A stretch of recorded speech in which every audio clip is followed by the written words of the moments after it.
আমি কেন কোনোদিনও ব্লিঙ্ক হইতে পারবো না? কারণ বিয়ের দাদি যখন মারা গেছিল তখন ভি তার কষ্টের কথাগুলো সবার সাথে শেয়ার করছিল, কিন্তু কিছু ব্লিঙ্ক এসে বলছিল ভি নাকি তার দাদির রেপ করে মেরে ফেলছে।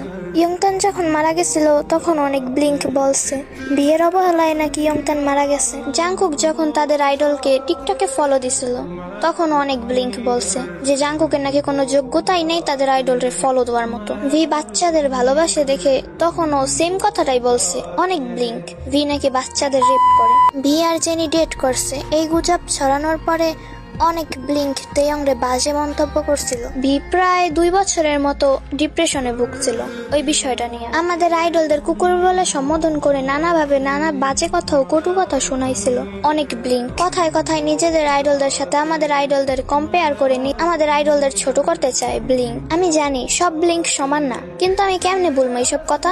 এসব পুরনো কথা কেমনে বলবো আমি? এসব ভুললেও আমি একজন আর্মি ব্লিঙ্ক হইতে পারবো জীবনে কোনোদিন?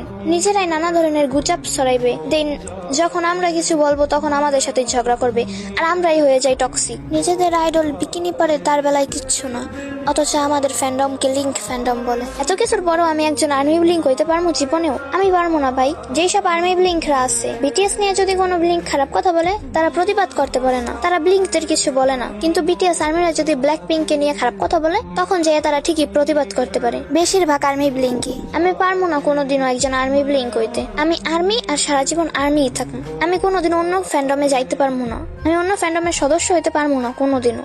অন্য কারো আমি সম্মান করতে পারবো না। যেই ফ্যান্ডম আমাদের ফ্যান্ডমকে ছোট করে দেখে, যেই ফ্যান্ডম আমাদের আইডলদের ছোট করে সম্বোধন করে, সেই ফ্যান্ডমরা আমি রেসপেক্ট করতে পারবো না। আমি পারবো না সেই ফ্যান্ডমকে সম্মান করতে, আমার দ্বারা হবে না।